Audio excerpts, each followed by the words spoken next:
In 2016, Paul Drain and his family were celebrating the 4th of July with fireworks at his mother Rita's home in Currens, Texas.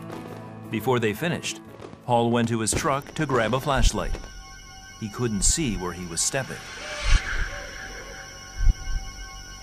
When he came back, he said, "Mom, a big snake bit me." And of course, I went into panic mode. We all did. We sat him down in a chair and I said, "Where does it hurt?" And he said, "Everywhere, Mom." A rattlesnake had bitten Paul on his left ankle. He started shaking, he started making sounds like he was gonna vomit. He couldn't get up out of the chair. He just slumped over, and with that, he was gone. With the property so far out in the country, they drove to the nearest highway to meet the ambulance. By then, Paul had gone into cardiac arrest. I was praying, I was begging, and I just was saying, "Please God, please God, please God." I've never begged so hard. Paul was taken to Navarro Regional Hospital in Corsicana, Texas, where Dr. Gregory Metter and his team were waiting. When he hit the door, they were doing CPR on him. We put him back into the trauma room. I had to put a breathing tube into him. We had to continue CPR. And when I looked at him, his skin was very, what we call mottled. It was all different colors, which told me that he was having no perfusion because his heart wasn't beating properly.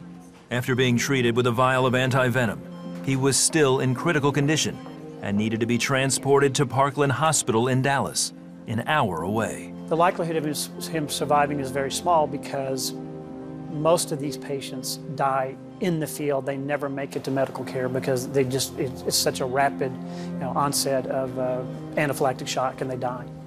I called on God because I know nothing is impossible for him. I don't know how to explain the peace that surpasses understanding. When I should have been at the direst feelings inside, I still had hope that he would make it through. When Paul arrived, doctors discovered he had liver damage. His kidneys stopped working, his colon shut down, and part of his small intestine needed to be removed. They told the family not to expect him to live much longer. My life stopped because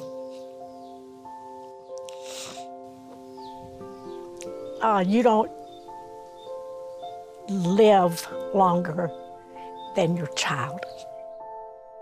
As a wife, losing my husband of 22 years, whom I love with all my heart, and as a mother, he's very active in our daughters' lives. They love him. Telling them that he's not going to be around anymore was a big fear.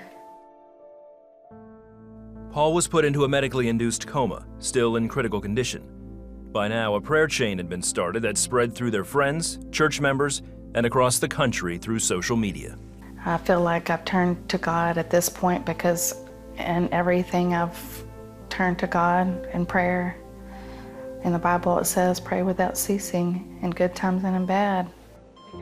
The prayer vigil continued as the family watched for any sign of progress. Then, after 22 days, Paul opened his eyes. And I realized he saw me, and he asked me what happened.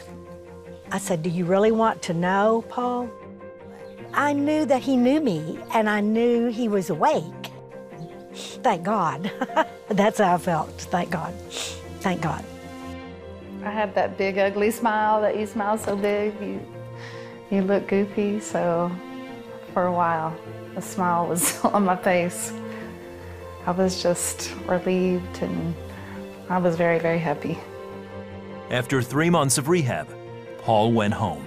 I think Paul's survival is a miracle. I mean, my understanding, from some of my colleagues is that there's only been less than 50 documented cases of people surviving a snake bite directly into a vein. So I would say that's definitely a miracle from God.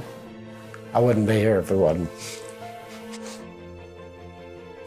There were people basically from around the world on prayer chains, and I can honestly say I would not be here if prayer didn't work. It works. Eventually, Paul's kidneys healed and he underwent a number of surgeries to repair nerve damage caused by the venom. In less than a year, he was back at work as a manager for the U.S. Postal Service. Now, when Paul and his family gather for 4th of July, they have extra cause for celebration. Now, look at him. Yeah. Don't you think that's a miracle? I do, yes. I'm very thankful. In my heart, I know the only reason Paul is here today is because of prayer. God gave me the strength to live and to make it through, and I know prayer works. I don't believe, I know.